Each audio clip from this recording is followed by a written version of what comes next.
అనమాట.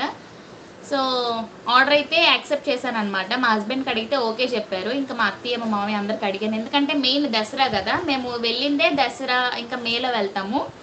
సో వెళ్ళిన తర్వాత అందరూ ఓకే చెప్పిన తర్వాత నేను ఒక్కదాన్ని, మోక్ష ఇంకా మా హస్బెండ్ ఊర్లోనే ఉండిపోయారు, నేను ఒక్కదాన్ని వచ్చానమాట. విజయనగరం వచ్చి కేక్స్ చేసి డెలివరీ చేశాను. సో నేను అవి రీల్లో పోస్ట్ చేస్తానండి. ఆ కేక్స్ ఫస్ట్ చేసింది అయితే థీమ్ కేక్ అనమాట. మోటు పత్లు థీమ్ కేక్ టాపర్స్తోని. సో అవి కూడా ఇంట్లోనే ప్రిపేర్ చేసుకున్నాను, టాపర్స్ అవి కూడాను.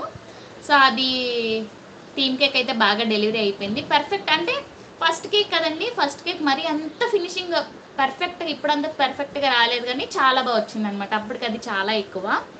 సో అలా అయితే ఆ 2 కేక్స్ సేల్ చేసిన తర్వాత నుంచి ఇంకా వచ్చాయన్నమాట ఆర్డర్స్. అది కూడా నా తరపున కాదు, మా హస్బెండ్ వాళ్ళ తరపున కాదు, ఎవరి వల్ల కాదు, మా చెల్లి వాళ్ళ ఫ్రెండ్స్ కాలేజ్ స్టూడెంట్స్ కదండి. సో వాళ్ళకి ఏదైనా బర్త్డే అయినా ఏదైనా చిన్న అకేషన్ అయినా సరే ఇంకా వాళ్ళు కేక్స్ కట్ చేసుకుంటూ ఉంటారు కదా. సో అందుకు అలా కేక్ ఆర్డర్స్ వచ్చేవి. నేను ఇంకా వైజాగ్ వచ్చేసినా సరే రేపటికి ఆర్డర్ కావాలి అంటే నాకు ముందు రోజు చెప్పేవారు, రేపు ఈవినింగ్కి కావాలి కాబట్టి. మోక్ష అప్పుడు స్కూల్కి వెళ్ళేది కాదులేండి ఫస్ట్లోని. సో అప్పుడు మా హస్బెండ్ ఇంట్లో ఉన్నప్పుడు లేదా ఇంటికి వచ్చేసిన తర్వాత నేను విజయనగరం వెళ్ళి కేక్స్ చేసి ప్రిపేర్ చేసి ఇంకా అది కేక్ ఉంచేసేదాన్ని ఫ్రిడ్జ్లోని. మా చెల్లి ప్యాక్ చేసి ఇంకా స్టిక్ అదే ప్లాస్టర్ పెట్టి చాక్స్ అవన్నీ పెట్టేసి ఇంకా అది ఇచ్చేసేదన్నమాట ఇంటి దగ్గర. సో కస్టమర్స్ అక్కడికి ఇంటి దగ్గరికి వచ్చి తీసుకువెళ్ళేవారు. ఇంకా కేక్ చేసిన వెంటనే నేను బయలుదేరిపోయి వచ్చేదాన్ని అనమాట, ఎందుకంటే ఇక్కడ మా హస్బెండ్ మా మోక్ష ఇద్దరే ఉంటారు కదా, వీళ్ళకి ఫుడ్ అదంతా వండాలి. సో ఇంట్లో వంట చేసుకునే సార్లు వెళ్ళేదాన్ని. 2 hours జర్నీ చేసేదాన్ని, ఇటు నుంచి 2 hours అటు నుంచి 2 hours. అలా కేక్స్ సేల్ చేయడం అయితే స్టార్ట్ చేశాను. ఆ తర్వాత ఇక్కడ నాకు ఆర్డర్స్ రావడం అయితే మెయిన్గా నాకు ఇన్స్టా నుంచి ఆర్డర్స్ రావడం స్టార్ట్ అయ్యాయి అనమాట. ఇన్స్టాలో వీడియోస్ నేను చేసిన కేక్స్ అన్నీ కూడా ప్రతిరోజు పెట్టేదాన్ని. అంటే రోజు అంటే రోజుకి ఎన్ని కేక్స్ వస్తే అన్ని. అప్పుడప్పుడు వారంగా ఒకటి వచ్చేది, 2 వారాలకు ఒకటి వచ్చేది, అలా అన్నమాట. 1/2 kg కేక్, 1/4 kg కేక్, తర్వాత బెంటో కేక్స్ చేయడం స్టార్ట్ చేశాను. బెంటో కేక్స్ వల్ల కూడా నాకు ఆర్డర్స్ బాగా వచ్చేవి. ఫస్ట్ బెంటో కేక్ తీసుకెళ్లేవారు, తర్వాత 1/2 kg కేక్ ఆర్డర్ ఇచ్చేవారు. అలా బిజినెస్ ఇంప్రూవ్ అయిందనమాట. ఇప్పుడైతే తీసుకెళ్ళిన కస్టమర్స్ అవుతారు కదా మనకి, టేస్ట్ నచ్చి ఇంకా మనకు ఆర్డర్స్ పెడుతూ ఉంటారు అనమాట. కొత్తగా వచ్చిన వాళ్ళు అయితే ఇంకా గూగుల్లో చూసి ఆర్డర్ పెడుతూ ఉంటారు, లేదు అంటే ఇన్స్టా యూట్యూబ్లో కూడా నా ఫోన్ నెంబర్ పెడుతూ ఉంటాను కదా, ఇంకా అవి చూసి అయితే ఆర్డర్ పెడతారండి.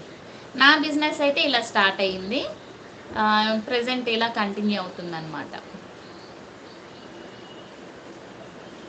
కేక్ పర్ఫెక్ట్గా చేయడానికి ఎంత టైం పట్టింది నాకా అండి?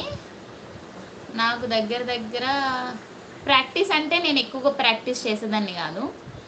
ఎవరిదైనా ఫంక్షన్ అంటే ఇంట్లో బర్త్డే ఉంది అంటే మాత్రం ఖచ్చితంగా కేక్ చేసేదాన్ని. కేక్ చేసినప్పుడు మాత్రం ఒక 2 కేక్స్ చేసేదాన్ని అనమాట, మోక్ష బర్త్డేకి కానీ దేనికైనా, ఎందుకంటే నాకు కొంచెం అప్పుడు ప్రాక్టీస్ అవుతుంది అని చెప్పి. మీరు ఇప్పటి నుంచి కరెక్ట్గా స్టార్ట్ చేసి డైలీ ఒక్కొక్క కేక్ చేశారనుకోండి, స్పాంజెస్ ఫస్ట్ ప్రిపేర్ చేయడం నేర్చుకోండి. అంటే మీకు స్పాంజ్ పర్ఫెక్ట్గా రావాలి, విప్పింగ్ క్రీమ్ బీట్ చేయడం, ఫినిషింగ్ చేయడం, ఈ 3 వస్తే ఇంక మీరు పర్ఫెక్ట్ ఇంకా సేల్ చేసేయచ్చు కేక్స్. 10 years అయింది స్టార్ట్ చేసి. నేను 2 years అవుతుందండి. ఈ దసరా వస్తే 2 years అనమాట కరెక్ట్గా. ఫాండెంట్ ఎలా నేర్చుకున్నారు?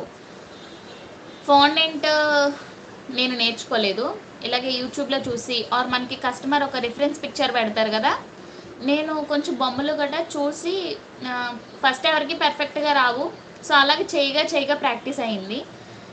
కొంచెం చేతులు గట్టను తడిగా అయిపోతుంటాయి మనం ఫస్ట్ టెన్షన్కి. సో అలా అవ్వకుండా కొంచెం గ్లౌజెస్ యూస్ చేయండి, లేదు అంటే cornflour or CMC powder use చేస్తే ఏంటంటే ఫాండెంట్ స్ట్రక్చర్ బాగుంటుంది అనమాట, అంటే లూజ్ అవ్వదు ఫాండెంట్. సో అలాగా కొన్ని ఇప్పటికీ కూడా నేను యూట్యూబ్ వీడియోస్ చూస్తూ ఉంటాను అనమాట. అంటే ఫాండెంట్ వీడియోస్ కానీ ఫేస్ మోల్డింగ్ వీడియోస్ అవి ఉంటాయి కదా, సో అవి అందులో చూసి, అంటే మనము ఎంత పైకి వెళ్ళినా సరే మనకు కూడా ఏదో ఒక డౌట్ ఉంటుంది కదా, సో అలాగే వీడియోస్ చూస్తాను, వీడియోస్లో చూసే నేర్చుకున్నాను అనమాట. సో మీకు అవి నేర్పించడానికి నేను వచ్చాను. ఐస్ క్రీమ్ రెసిపీస్ షేర్ చేస్తాను.